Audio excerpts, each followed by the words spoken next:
Hello, everyone, and thanks for tuning in. I'm Amanda Ziadeh with WashingtonExec, and today I'm joined by a member of government and industry to discuss the role of AI tools in government processes, the national security space, and beyond. Our speakers today are Paula Osborn, Deputy Chief Data and AI Officer for the State Department, and Glenn Kurowski, Senior Vice President and Chief Technology Officer at CACI International. Thank you both so much for being here today. Thanks, Amanda. Yeah. So I'd like to start by asking if you can both briefly describe your roles. What is it that you're focused on at the moment? Paula. Great. Paula, right, I'm the Deputy Chief Data and AI Officer at the Department of State.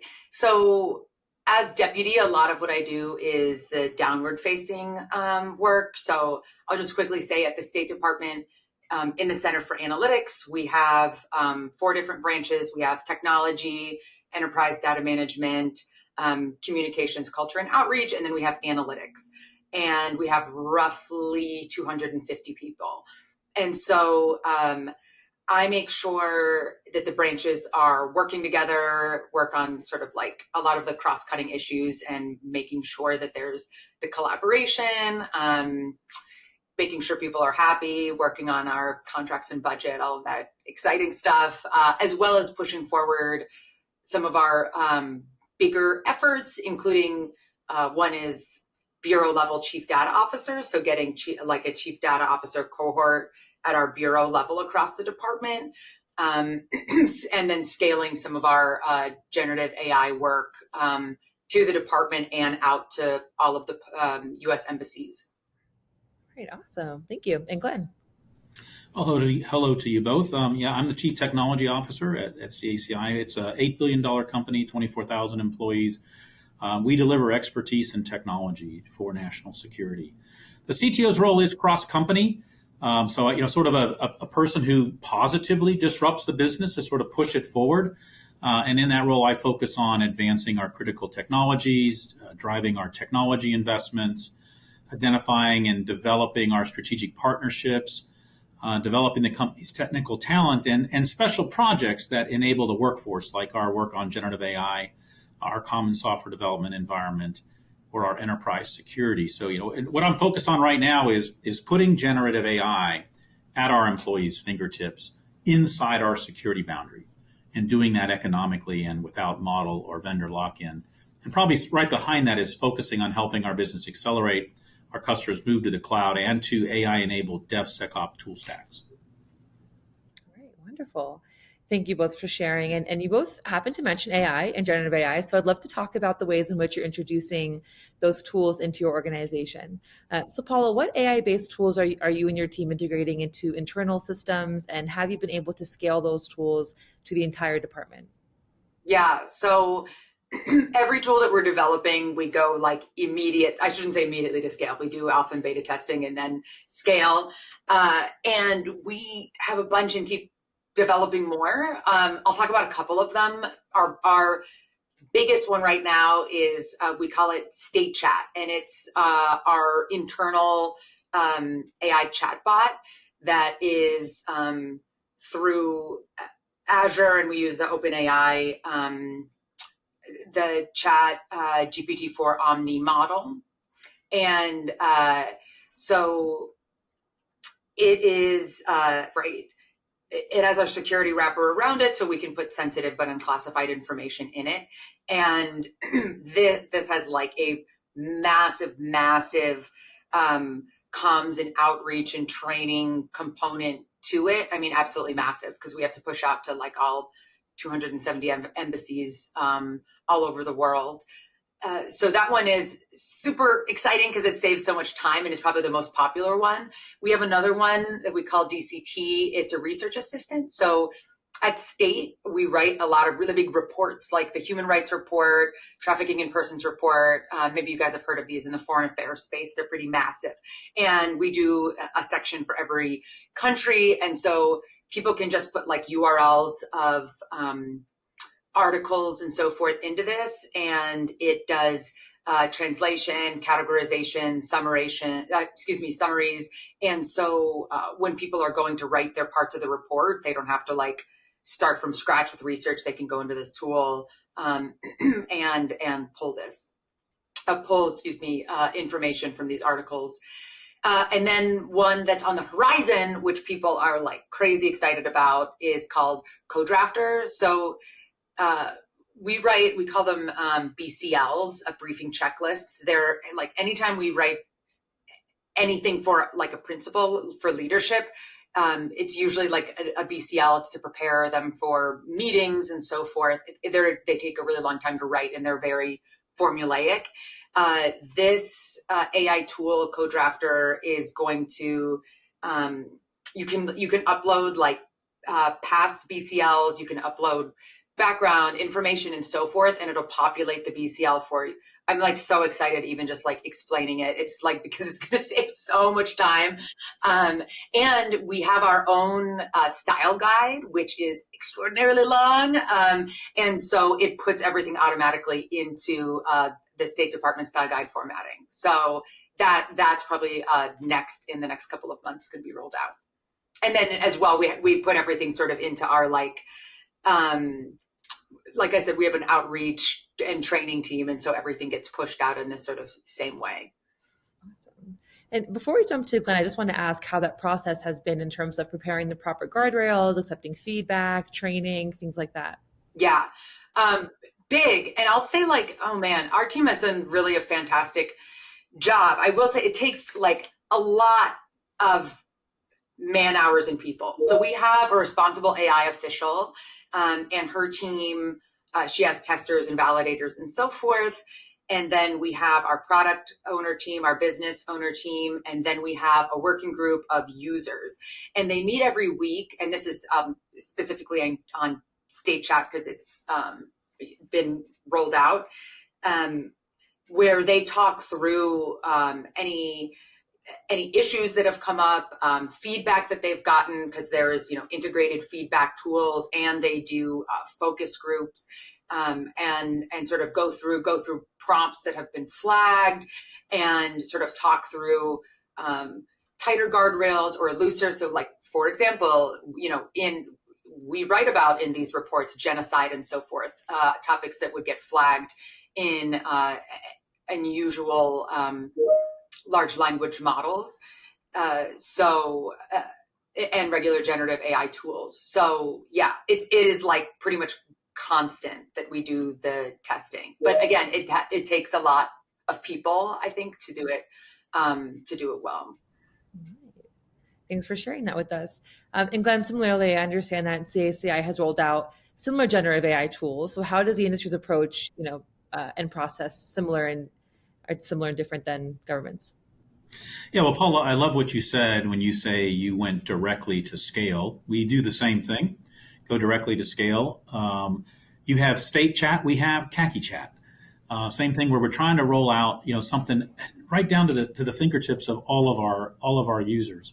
Now, what was important to us and what was priority to us was staying and having everything be inside our security boundary. And we were, as a publicly traded company, right, it's super important to us, the economics of it.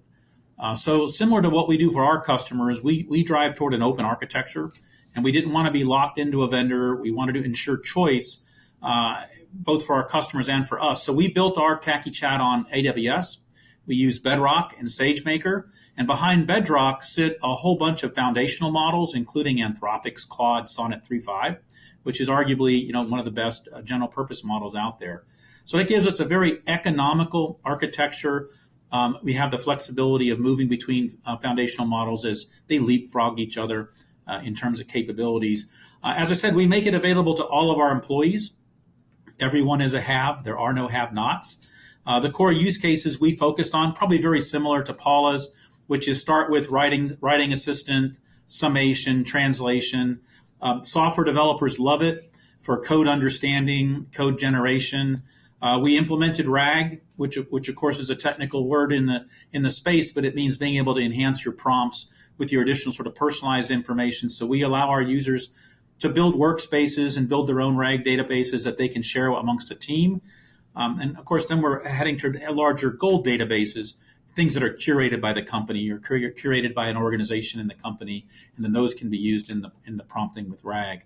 The second big area is focused on introducing Gen AI up and down the software development lifecycle. So in addition to what you can get in a general purpose model, say for code generation and code understanding, put that in your entire DevSecOps stack. We do that with GitLab, and specifically GitLab Duo. Again, inside our security boundary, using some early access to code from GitLab to try that out. It's just going live and public, this week, as a matter of fact, to the general public. We've gone into production on that to allow our users to have, use a full stack, so test generation, pipeline debug, finding and placing different types of security fixes in your code, things like that. We're probably a little more streamlined, comparatively, when it comes to governance. We like Paula, we're really interested in making sure we hear what the user community's feedback is, and so we do have a governance meeting every week. I chair it. It's that important to our company, and we make sure that we're responding to any problems that might be seen. We have a responsible use of AI policy and procedure. We have annual compliance training with all of our employees. I mean, really, the use cases I took you through are digital assistants. They're not high risk. Well-trained models, behave responsibly when you have them in doing writing assistance and summation and translation. So we really haven't seen a lot of trouble. But we were very purposeful, and we were very methodical in how we ensured that we were approaching this along with the characteristics of responsible use of AI. But really, it's been pretty practical and pragmatic in terms of how we applied that.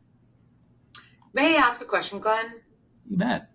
I love hearing from you because not only are you so eloquent, but we're doing such similar work. So being a publicly traded company, I imagine you get asked a lot more frequently than we do about return on investment and costs for all of this and so forth. So how do you decide, what to roll out, and then what do you, present back on the return on these Gen AI investments? Yeah, it's a great question, and it's to us, right? We're in a competitive market of providing expertise and technology to the government, so our costs are recovered in rates. So that's why we're so sensitive to it. I'll be just completely transparent. There are certain investments that are so obvious that you don't need to go spend months with analysis of alternatives and months on a business case. And generative AI, to people's fingertips, is one of those. It was a C-suite decision. This just makes sense. Go forth and conquer. Had a lot of flexibility to go do that. Now we have gone out and collected the data back from our users to be able to start to illustrate the types of savings we're getting. And when people come back and say, this would have taken me a month and it took me a day, people's eyes open up that says this is fundamentally a change to how we do so much work. And it doesn't matter whether you're in performance, a program manager, a manager, a security engineer, a software developer, you're checking SID rules, you're writing newsletters, everybody's coming back with material, enhancements, efficiencies to it. So we can fundamentally see, this is worth its weight in gold. The other thing is that I think for the use cases that I'm speaking to, the technology has been democratized. So the implementation of it is not particularly difficult. It's not particularly expensive to implement. And because we've built ours on AWS and we have an economical model of just paying by the token for our consumption of AI, we don't pay subscription costs that would have locked us in. The costs are unbelievably inexpensive. It takes more money for me to talk to the cost than what the cost actually was in any given month. I mean, it's just phenomenally economical to use that type of model today. And much appreciation to AWS and Anthropic for having that business model in place, because it's a remarkably disruptive offering in the marketplace. Absolutely. Yeah. Would you say that Amanda's like, Paula, stop. No, please. That, and I do always say this, that so our leadership's the same, right? We are starting to get asked some questions, but they really see the value of generative AI. Would you say that that's the case with your leadership too? Sort of that forward innovative thinking that I think not all leadership is that way at various organizations? Yeah, I've encountered that throughout my career, and I think we have a very forward-leaning culture. I mean, if you look at our culture is one of character and innovation. Those are sort of the two founding principles, and this clearly fits into the innovation category. I think there's been a very, very welcoming embracement of the concepts. I think what's really interesting is as we watched our employees adopt this technology, as we watched across roles, across programs, across functions, they started to take advantage of it. We didn't need to convince them. They clearly want it. So now we find ourselves in a really unique position as a leadership team, backing something that every single employee in our company wants. What a great place to be, right? And you never know with change. This does change how people work. It's very different to have a digital assistant sort of sitting beside you that you have a conversation with to give you input.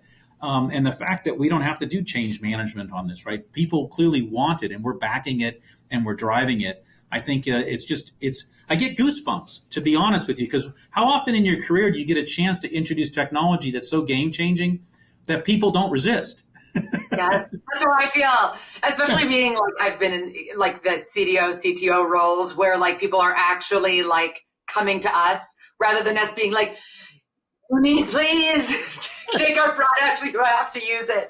I'm with you. It's awesome. It's an awesome time. It's a wonderful feeling. It's a wonderful feeling. Awesome. Well, actually, speaking of, kind of making these AI tools easier to use throughout your organization and in general, democratizing AI, things like that. Paula, I understand that you are creating an AI marketplace within the State Department. Tell us a little bit about the marketplace, what you're trying to accomplish with it, its potential, things like that.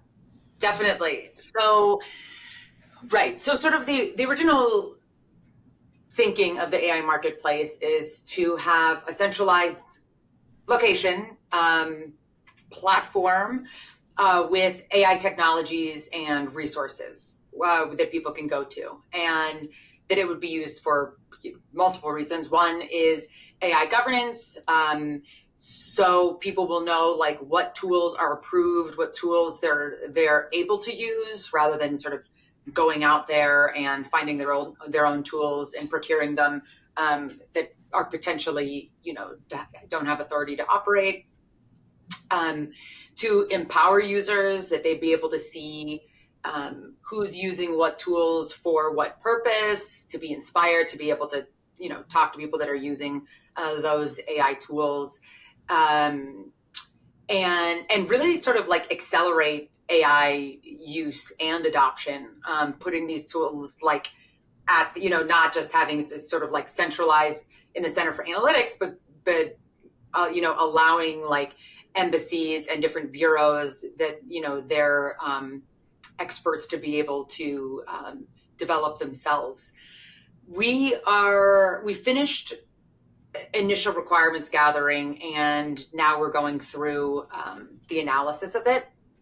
And we interviewed a whole bunch of our like bureau level chief information officers, chief data and AI officers, our diplomatic technology officers at embassies abroad, and so forth. We interviewed over 60 people, and most of them were technical.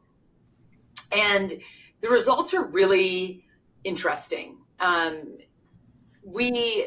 What people asked for a lot was, I'll say firstly, like they knew about State Chat, but they didn't know about these other AI tools. And we're like, have you been to AI.state? Like we have a site that has all of our AI tools and trainings. It's an amazing website, internal. And they're like, what is that? Like they had no idea that it existed. And we're like, whoa. And then another aspect is like, they don't know what tools are approved. Like we have an IT catalog that has what tools are approved, what's going through the approval process and so forth. And they also didn't know about that. Or where to find trainings and so forth. So, and then the top request was to have something that was just one really easy place to get to that has an easy user interface. That is like the main thing people asked for. And I think, initially when we were thinking, with building out this AI marketplace, we're like, okay, there's going to be a data layer. How are we going to use this data layer? Like, what components are we going to need? What software are we going to need to buy? Like, and so forth. And really, like, what we were asked for a lot is a lot simpler than that. Something that like potentially could meet, a SharePoint site, as the front end could meet like 90% of user needs. We haven't done the analysis. That is just speculation based on initial stuff that I've seen. And it's interesting because I think we're deciding sort of internally, like, okay, do we just go ahead and build out like the ultimate big solution, and people will, as we get that AI and data maturity, people will be able to start using it, even though it might be like big and complicated and expensive? Or do we meet people where they're at and sort of like iteratively build the marketplace to meet the demand of what people are asking? So something that we're figuring out. But it is, regardless, whatever is built out will, I think, achieve those goals of like accelerating adoption, really enhance AI governance and so forth. I'm excited about it. Hey, Paula, how do you avoid having too many tools? Yeah, so that is something that we are talking about and figuring out as well. And I think that's something that we are hoping the AI marketplace will help solve. So we want to be tool agnostic to model agnostic.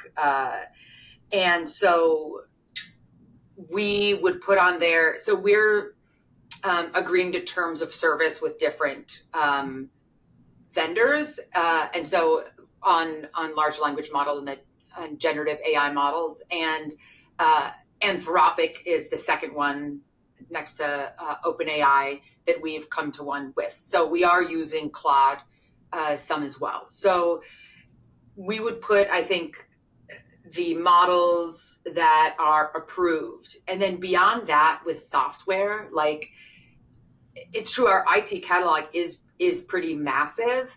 And so us figuring out like what we would, it's tricky because like, I don't know if we would want to use the word endorse, but that we would maybe encourage people to use. It's something that we're internally going to need to figure out, like, as we roll out the marketplace, because that's totally right. Like, one of the main things that we also heard in our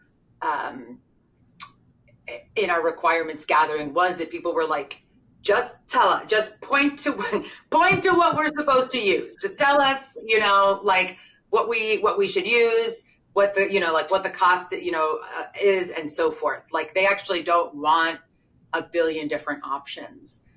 Is this something that you've tackled, Glenn, or you're tackling now? Yeah, so since we've done a top-down initiative where we said AI is going to be a priority, we're going to act purposefully as a company, and the CTO is going to lead it. We were able to put a structure in place that says, hey, we're going to have governance similar to yours. We're going to, with our CISO, approve and disapprove various products and tools, and that afforded us the ability to say, here's the ones we're going to focus on, and so we can say no.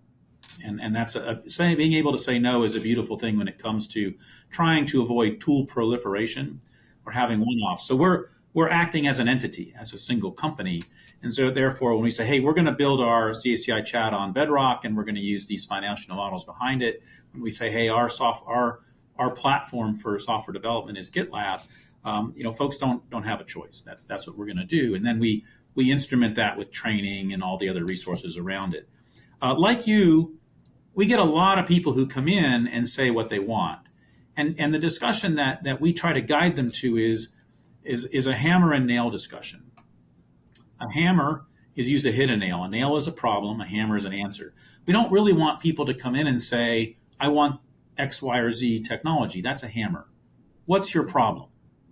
And when we get people to talk about their nails, we're able to say, you know what, we've got an existing tool or an existing capability that you could actually use that perhaps you weren't aware of. As you described, there's sometimes awareness campaigns are important.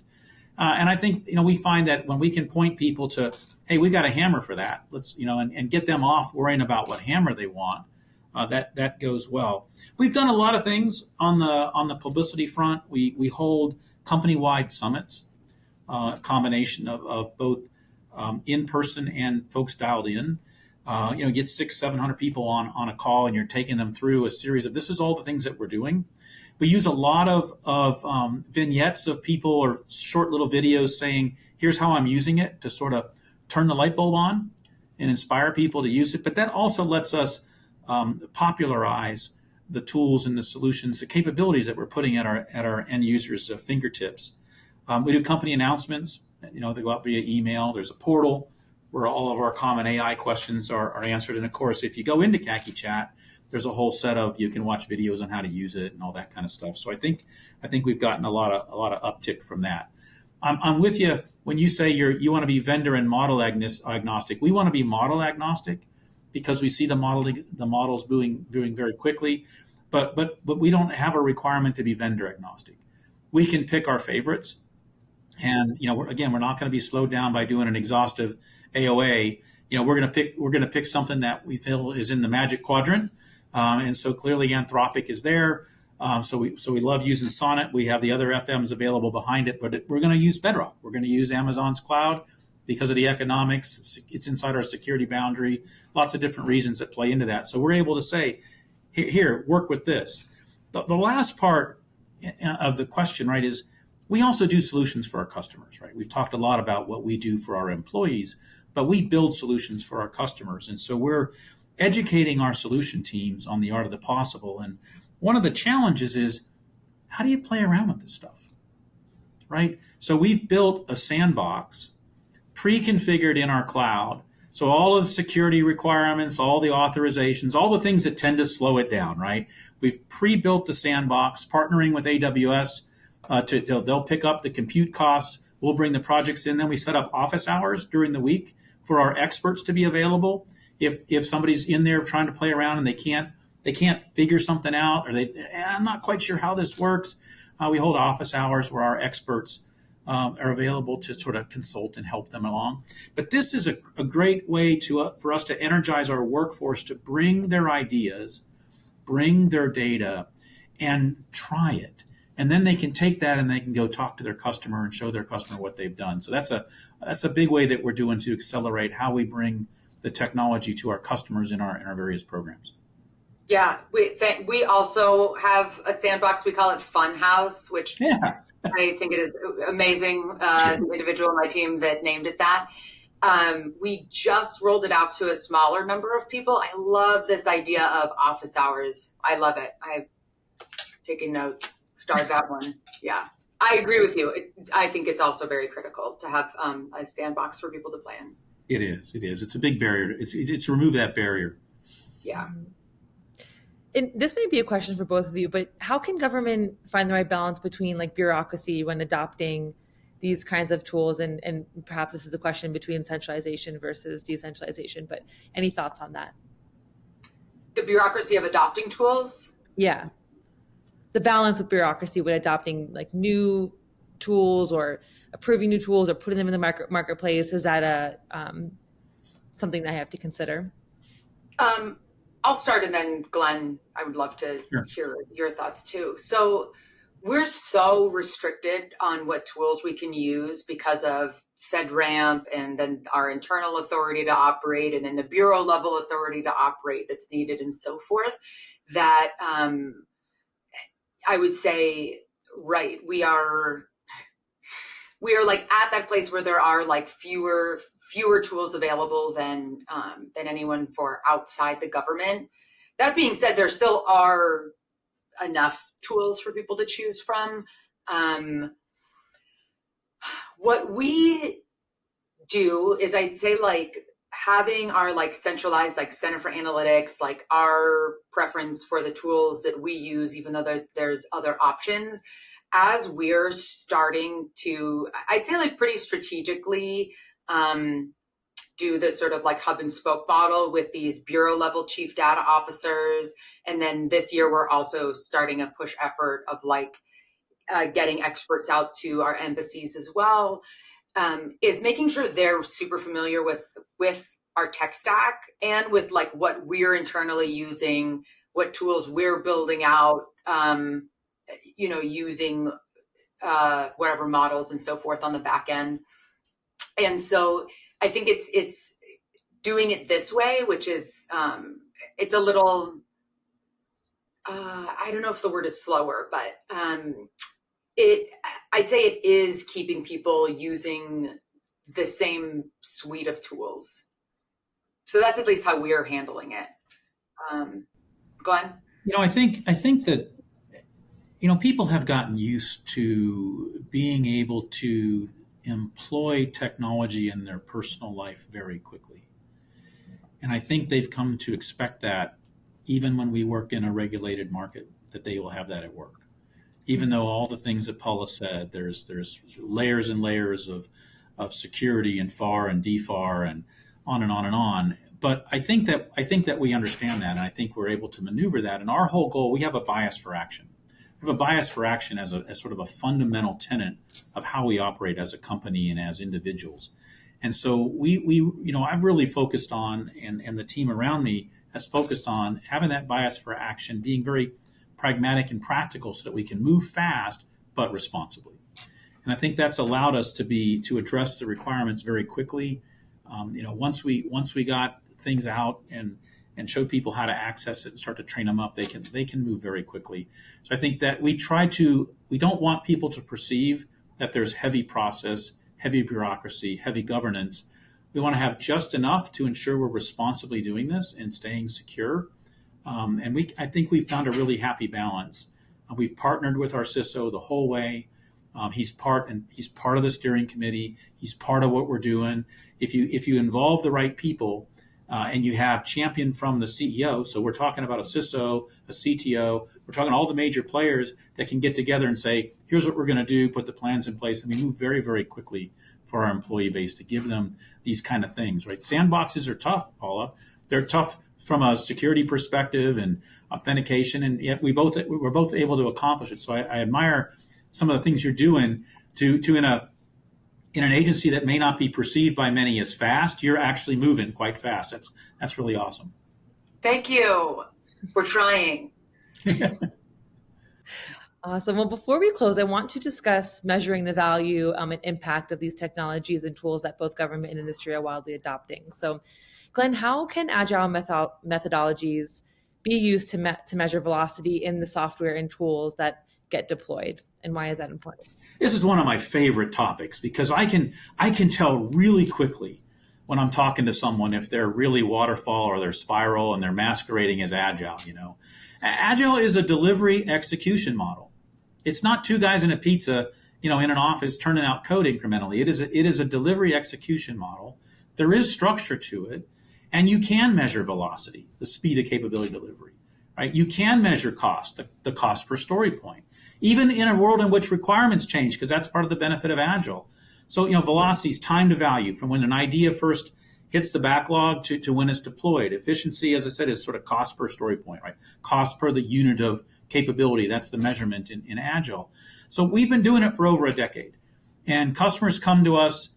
They've been told by many contractors it can't be done. And we take them over and say, here's the metrics on program X and Y and Z. Here's the phone numbers of our customers on program X and Y and Z. Why don't you go talk to them, right? Let them, without our filter, go talk to them and experience what we've been able to do. So we put this structure across all of our software development in a common way. So I could go on and on. And I know you don't want me to, but we can go on and on. I think that's one reason why we win the larger Agile development programs in the government portfolio, because we have this ability to show predictive and increasingly better performance over time. Our customers are completely part of our process. They're in our tools. They're in our tool stack. They're seeing the metrics real time. That kind of transparency builds a lot of trust. It also allows them to go back and talk the right talk about how what velocity really means is time to value, and here's how you measure it, right? And it allows them to diffuse all the myths that are spread by the the folks who want to hold on to waterfall and spiral and the other methodologies. Now, I think where the real fun's going to happen is as we get more AI in the software development lifecycle, how do we start to measure the efficacy of the different parts in the different stages of the SDLC? And I think, GitLab is doing some fantastic work about how to capture that productivity of individual developers within the platform. It's going to be a lot of fun as it matures. It's very clearly that our developers are stepping forward and we're publicizing the examples. When a developer says that would have taken me 3 weeks and it took me 3 days, we're paying attention, right? That's metric changing. I think we have it's game changing stuff. I think as we're beginning to reflect that in our metrics as we come online, we're just now sort of going to production with these capabilities in our SDLC. We're super excited. We're obviously super excited about it. Software is our superpower as a company, so it's a huge focus in us. If you can find those champions, it spreads like wildfire. I was in one building and somebody came down and said every single developer upstairs has CACI Chat open next to them. So it's clearly spreading like wildfire. Now we'll begin to capture the metrics on it. But you can measure it. That's the beauty of it. You can measure it. Paul, are you using Agile in this way? Are you masquerading to use Agile? I'm just kidding. It is so. Oh my God.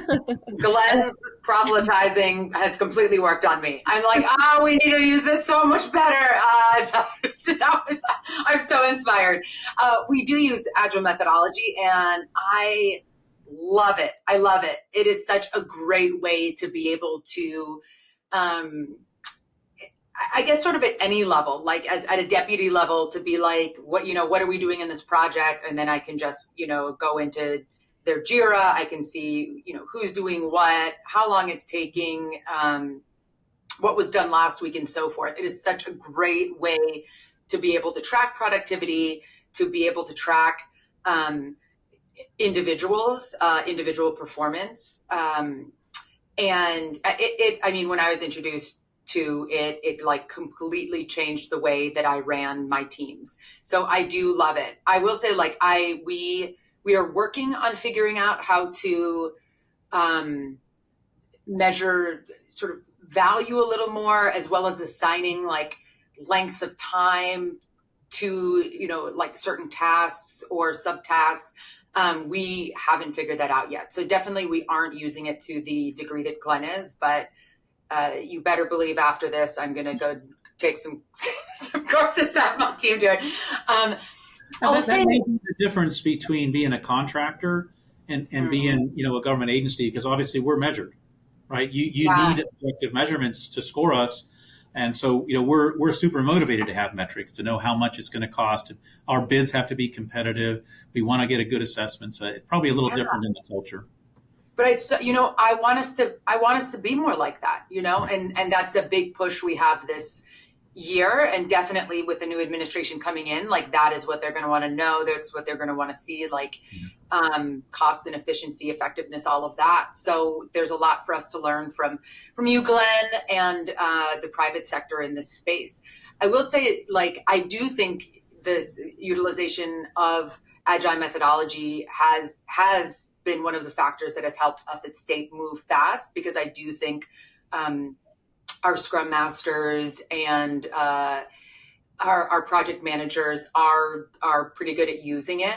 I'd say like one drawback for us, and I'd be interested, Glenn, as a big expert on this, is that for us, like, it's all about, like, it is like outputs and moving fast, and it doesn't really have anything in it on like the reflection and the learning and any sort of like, taking time, I guess, sort of like when something is deployed or so forth, to reflect. And we try to do that like incrementally over periods of time, but not necessarily strategically, like after a certain number of sprints or anything like that.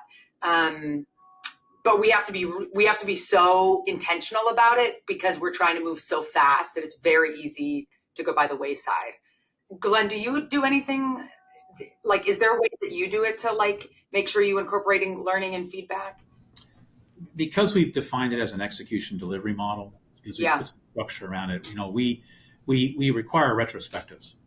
And you so do. so you make that part of the natural process. It's not a good place to skimp, because you learn so much and you want to fold that back, and then everybody can benefit from it. So that's an important aspect of how we try to do it.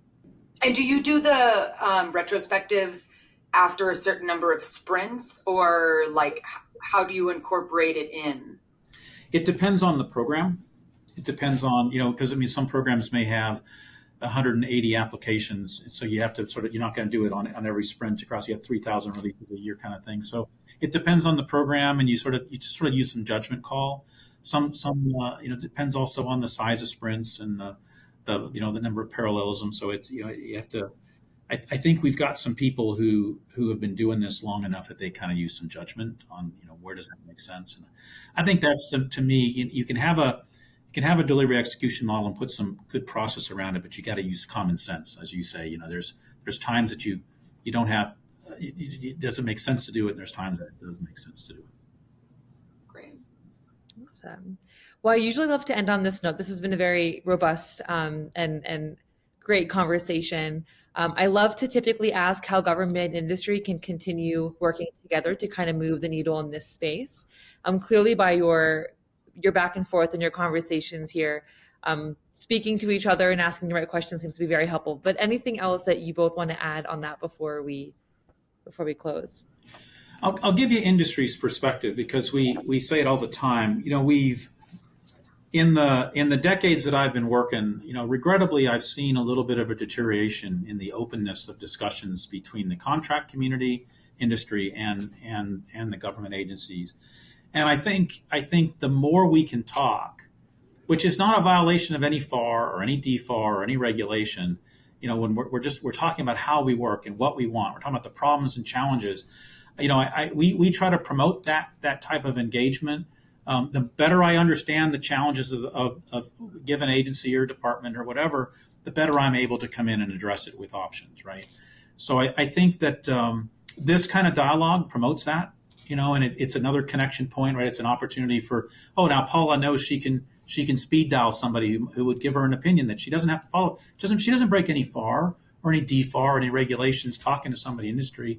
And it gives us a unique perspective of the problems that she's dealing with in an agency that is, uniquely challenged, with what the State Department does, where the State Department's located, and the applications they have to do. So I think this kind of dialogue is really very helpful. I completely agree. You better believe I'm taking Glenn out for coffee after this. And, I think from the government perspective, and I shouldn't say government, I'll say from Paula Osborn's perspective as someone who works for the government, what I get from the private sector is salespeople all the time, right? That's the facing side of private sector that I get. And so it sort of turns me into being like people, I'm not going to get unbiased, helpful advice. People are just trying to sell stuff to me all of the time. But, going to conferences, doing stuff like this, being able to talk to Glenn, getting the face-to-face with the technical people in the private sector is so huge and critical, because I'm learning so much more now, right? That we are facing a lot of the same issues as the private sector, and that we're and have a lot of the same priorities as the private sector, in this, and that we have a lot that we're able to learn from each other. So I think just being proactive about it, I think it's really easy for us to just sort of put our heads down in our work, or be like, let's work with and talk to other government agencies. But I think definitely we need to be working a lot more with the private sector, and that's another one of my priorities this year. Collaboration. Well, thank you, Paula and Glenn, so much for your time today, for diving into these topics with us, and for sharing your thoughts. So I so appreciate it. Well, thank you so much. Thanks.